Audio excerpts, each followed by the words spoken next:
পৰা প্ৰাথমিক তথ্য মতে তেওঁ কেপিএলটি কোনোবা এটা গ্ৰুপত তেওঁ সদস্য আছিল বুলি প্ৰাথমিক সদস্য আছিল বুলি গম পাইছোঁ। এইটো ভেৰিফিকেশ্যন আমি কৰি আছোঁ এতিয়া।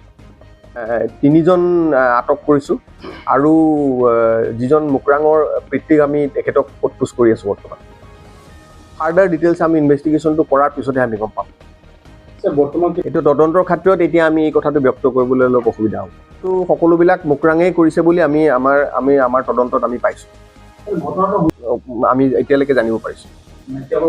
হয়, মুকৰাং জড়িত আছে। মুকৰাঙে ফাইনেন্স কৰিছে বুলি আমি গম পাইছোঁ। মুকৰাঙে পিষ্টলটো কিনিবৰ কাৰণে পইচাৰ যোগানো মুকৰাঙে ধৰিছে বুলি আমি জানো। হাথিয়াৰটো তেওঁলোকে ডিমাপুৰৰ পৰা আনিছে বুলি গম পাইছোঁ।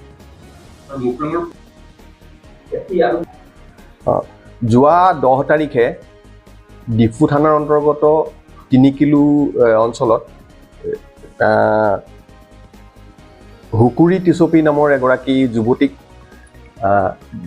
প্ৰায় ৰাতি 1:07 কোনোবা দুৰ্বৃত্তই গুলি কৰি তেখেতক প্ৰাণহানি কৰে আৰু তাৰ পিছে পিছে মই আৰু আমাৰ এডিশ্যনেল এছ পি ক্ৰাইম আৰু আমাৰ গোটেই দিছপুৰ থানাৰ যি টিম আছে, ডিফু থানাৰ যি টিম আছে, আমি উপস্থিত হওঁ প্ৰায় 2:30 বজাত আৰু তাৰপিছত আমি তদন্ত আৰম্ভ কৰোঁ।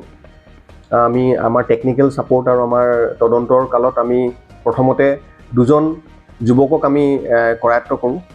তেওঁলোক হ'ল মুকৰাং তেৰাং আৰু ৰাংচিনাথ ৰংপি। তেখেত 2জনক আমি প্ৰথমতে কৰায়ত্ব কৰাৰ পিছত তেওঁলোকক আমি সোধপোছ কৰাৰ পিছত আৰু এজন ব্যক্তিক আমি যোৱা নিশা আমি কৰায়ত্ব কৰোঁ। তেখেতৰ নাম প্ৰবীণ ৰংপি। আৰু 3জনকে আমি কৰায়ত্ব কৰাৰ পিছত আমি যোৱাকালি সোধপোছ কৰাৰ পিছত বিতং তথ্যটো আমি গম পাওঁ। মুকৰাম নামৰ ব্যক্তিজনে যিটো পিষ্টলেৰে গুলি মাৰিছিল সেই পিষ্টলটো নি পেলাই এখন বাৰীত লুকুৱাই থৈছিলে।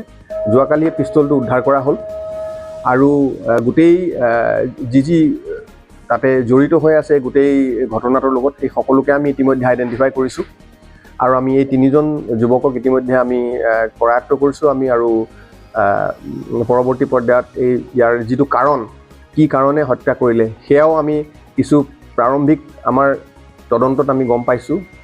যুৱতীগৰাকীৰ মুকৰাং বোলা ব্যক্তিজনৰ দেউতাকৰ লগত এক ধৰণৰ সম্পৰ্ক আছিল বুলি এটা তথ্য আমাৰ ওচৰলৈ আহিছে আৰু সেই তথ্য সেই সম্পৰ্ক হোৱাৰ কাৰণে কিছু অশান্তি হোৱাৰ ফলস্বৰূপে এই ঘটনাটো ঘটিছে বুলি আমি পিছত আমি জানিব পাৰিছোঁ আৰু আমি অনাগত সময়ত তদন্তত বাকী কথা আমি জানিব পাৰিম।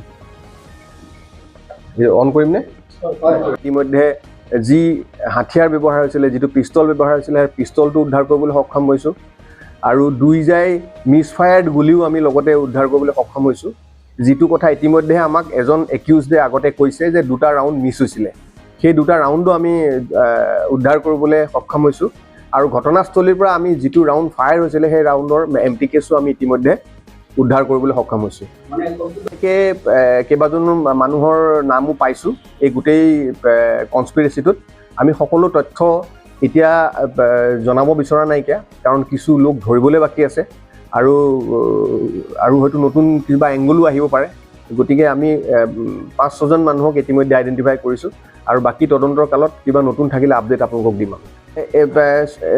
চুপাৰী কিলাৰ বুলি একজেক্টলি ক'ব নোৱাৰি। তেওঁলোকে একেলগে গোট খাই পেলাই গোটেই এটা কনস্পিৰেচি কৰি পেলাই কৰিছে। এইটো তদন্তৰ পিছত পৰৱৰ্তী পৰ্যায়ত ওলাব।